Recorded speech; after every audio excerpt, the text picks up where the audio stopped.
Arkamızı 70 ilmek başladım. İki ters iki düz olduğu için bir ilmeği kestim. 69 ilmeği pirinç olarak devam ettim.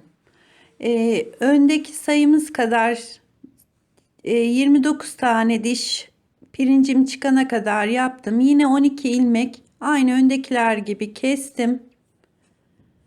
Kolumu ve devam ettim. Yani şimdi 1, 2, 3, 4, 5, 6, 7, 8, 9, 10, 11, 12, 13 tane düz yapmışız. 14. düzdeyim. Şimdi sadece şu ensede bir oyukluk vermek istiyorum. Sadece şu 15 ilmeği öreceğim.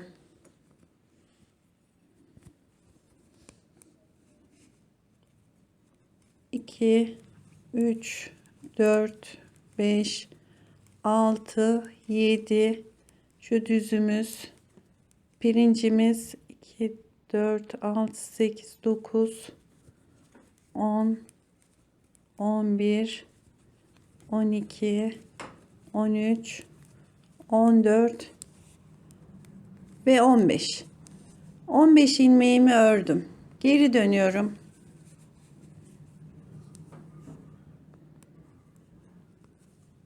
Pirincimizin arkası hep düz gidiyordu.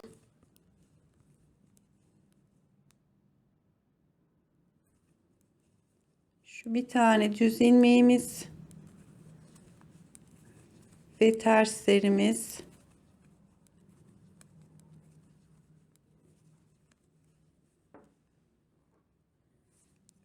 Şimdi ters sırasındayız. 7 ilmeği ters örüyoruz. 3, 4, 5, 6, 7. Arada bir tane düzümüz var.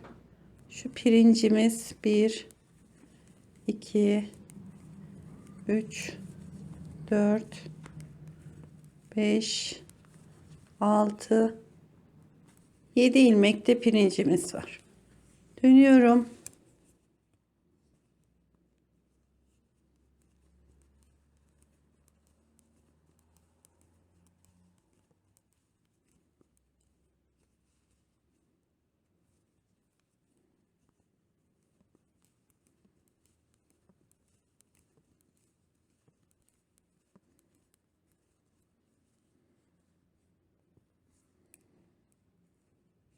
Şimdi 15. düzümüzün ilk sırasını yapıyorum.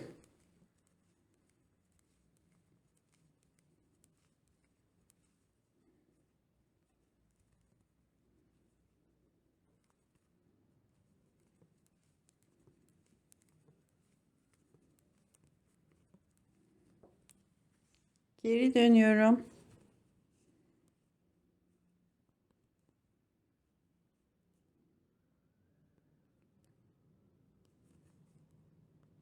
Şurada pirinçleri yanlış yapmışım.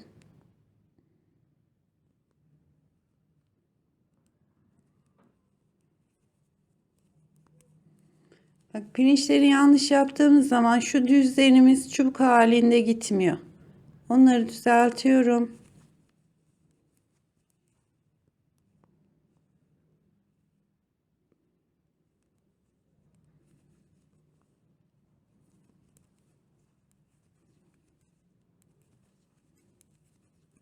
Evet, 15. düzümüzü de yaptık. Şimdi 15 ilmek omzumuzu dümdüz keseceğiz.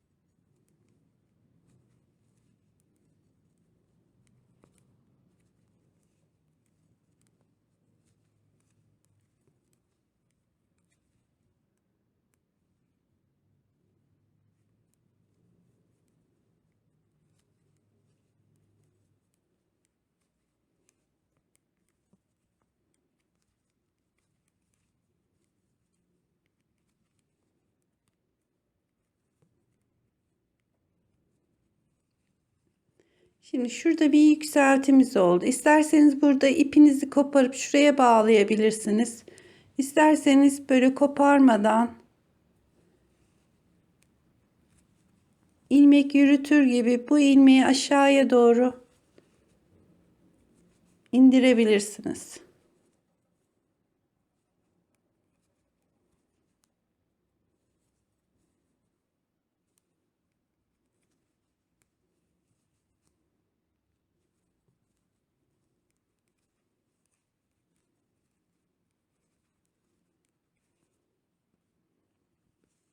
Bakın şurada bir ensemizin yüksekliği oldu. Şimdi bu arada 29 ilmeğimizi keseceğiz. 15 ilmeğimizi şuradaki kol mesafesini tamamlayıp yani 4 sıra daha örüp bitireceğiz. Evet, sol omzu da kestik dümdüz. Şimdi diğer ön tarafın omzuyla birleştiriyoruz ve omuzlarımızı dikeceğiz.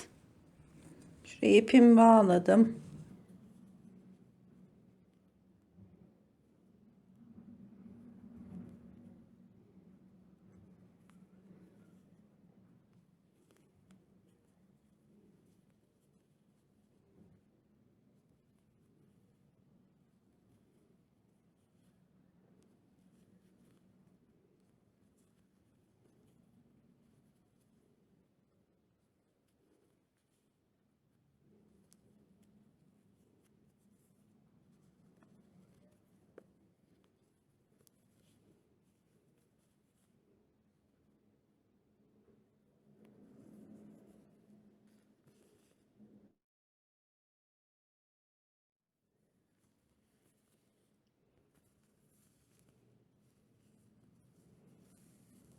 Evet, şu yanlarımızda şöyle şu koltuk altına kadar dikimini yapalım.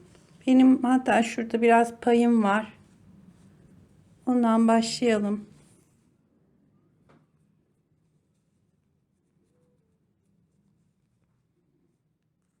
Şu çizgileri birbirine denk getirerek yaparsak kaydırmadan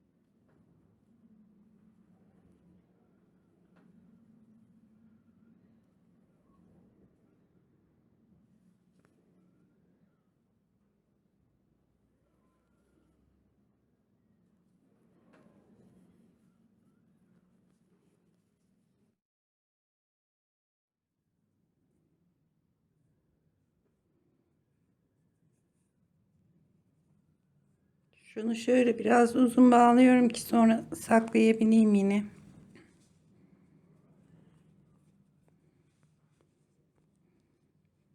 İlmek kaptırmışım.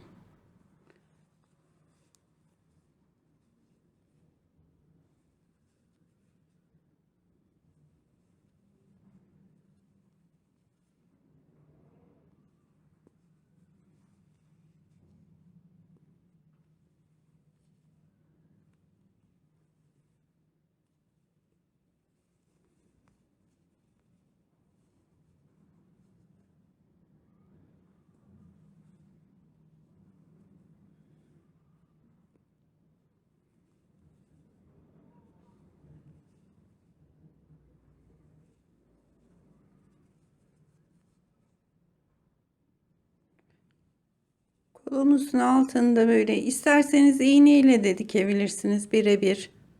İsterseniz böyle.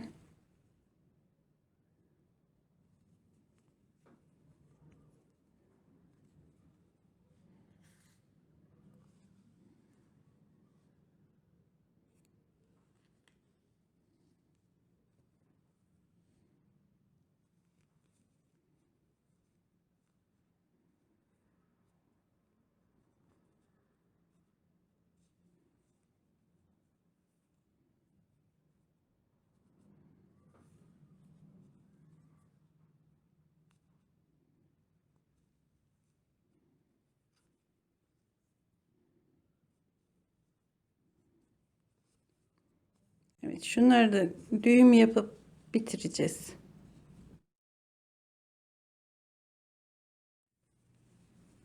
Bakın dikişimizi de yaptık. Diğer tarafı da dikelim, yakaya başlayalım. Evet, bütün dikişlerimizi bitirdik. Bakın koltuk altlarımız şöyle. Düzleri birbirine denk getirerek diktim. Ve bitti. Şimdi yakamıza ilmek alıp lastik öreceğim. 2 ters 2 düz. Onun için tam şu ortadan ipimi bağlıyorum.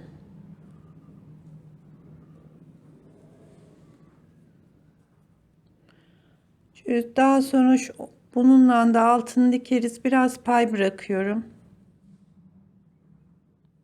Bir ilmeğimi aldım.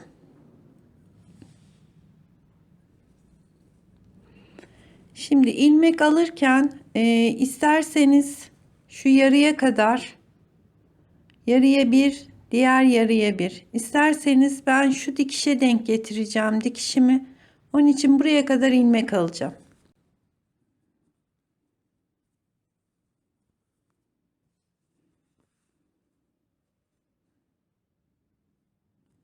Şu kenarlarımızdan ilmek alarak gidiyorum.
Evet, dikişine geldim. Şimdi ilmeğimizi bir sayalım. 2, 4, 6, 8, 10, 12, 14, 16, 18, 20, 22, 24, 26, 28, 30, 32, 34, 36, 38, 40. 40 ilmek almışım şu ön yakadan. Şimdi arka yakamızdan da ilmek alacağız.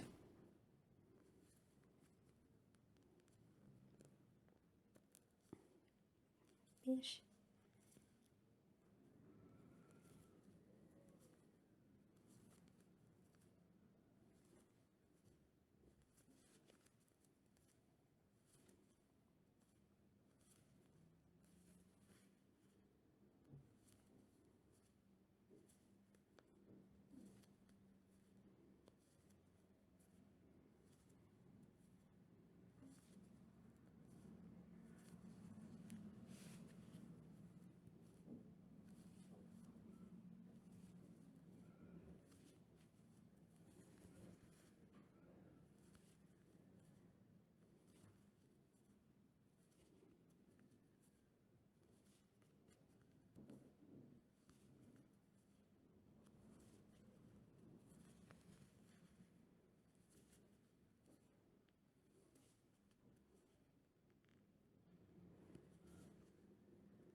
30. 30 ilmekte arka enseden aldık. Şimdi 2 ters 2 düz bunu öreceğim.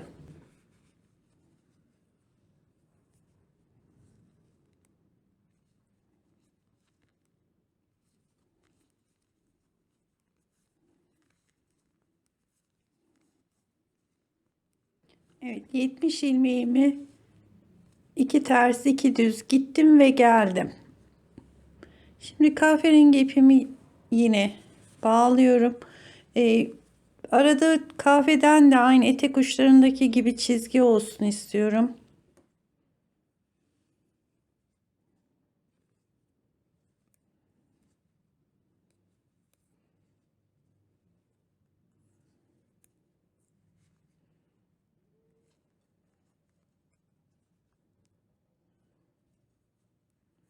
Şimdi kahverengi ipimizle, daha doğrusu sütlü kahverengi yine de 2 ters 2 düz bir sıra gidip geleceğim. Daha sonra da kremle bir kere gidip geleceğim. Yani 2 sıra oluyor. Toplamda 2 4 6 8 4 sırada kremle bitireceğim. 12 sıra 2 ters 2 düz lastik yapacağım.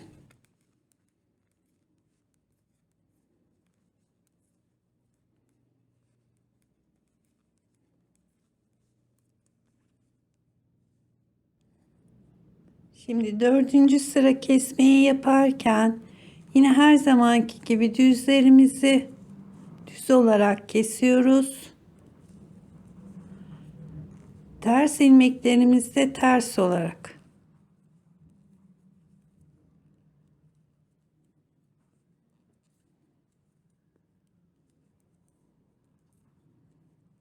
Düzlerimi düz olarak örüyorum, kesiyorum.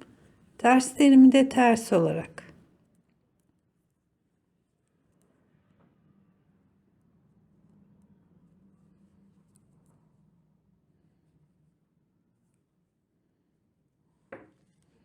Evet, kesmemiz o zaman şu düz yeri tam üste geliyor. Evet, yakamızın bir tarafı bitti. Şimdi ipimizi şuradan kesiyoruz. Şuraya dikecek payı da bırakayım.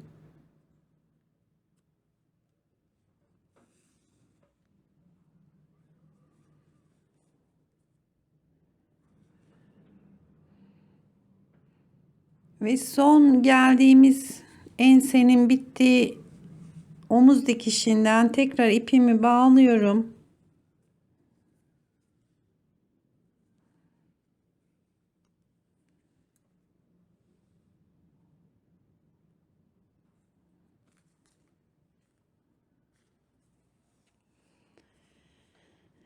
Şimdi diğer önde omuza kadar 40 ilmek almıştık. Yine buradan da 40 ilmek alacağız.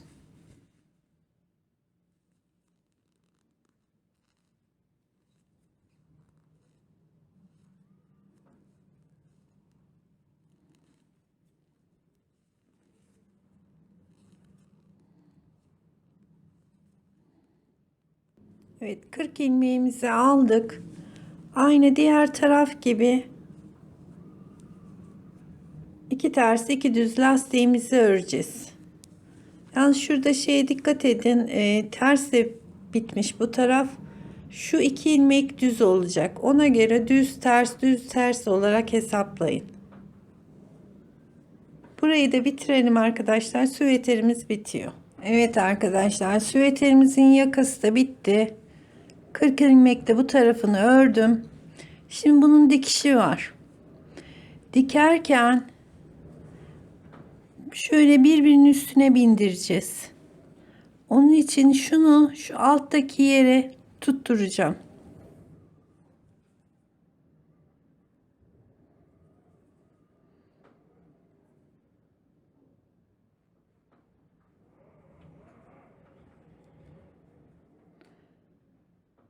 Bu bir tarafını içine dikeceğiz, bir tarafını da üstten dikeceğiz.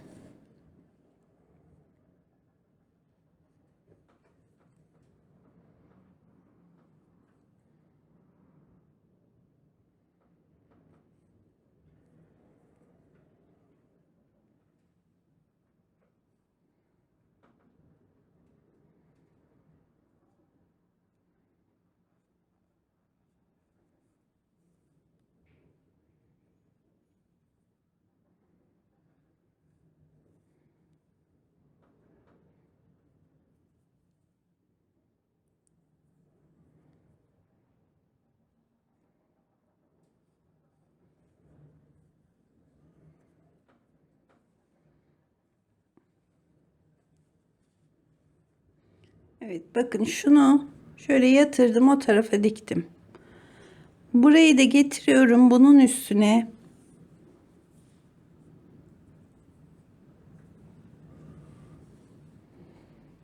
Yani şurayı şöyle düz diktim. Bunu da böyle üstten diğerinin üstüne yatırarak dikeceğim.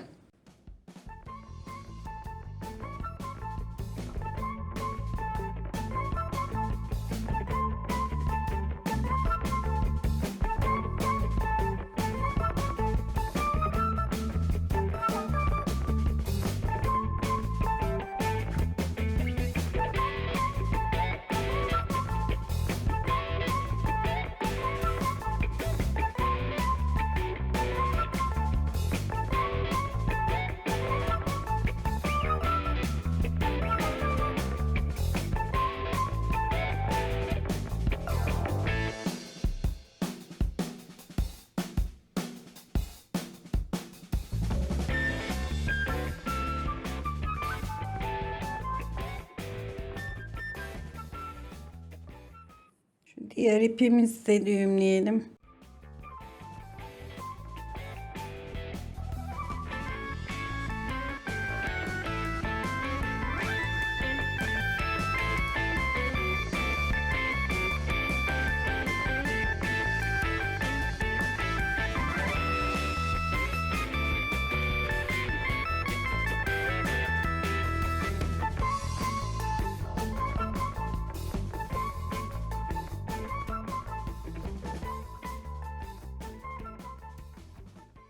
Ve evimizi diktik. Şimdi şu ayrı olan şu kısmı da dikelim.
Arkadaşlar süveterimiz bitti.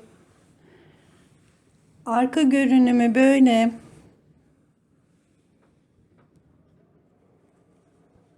Ön tarafımızda V yakalı. Şöyle bir süveterimiz. Son derece şık bir süveter oldu erkek çocukları için. Yapacak arkadaşlara kolay gelsin.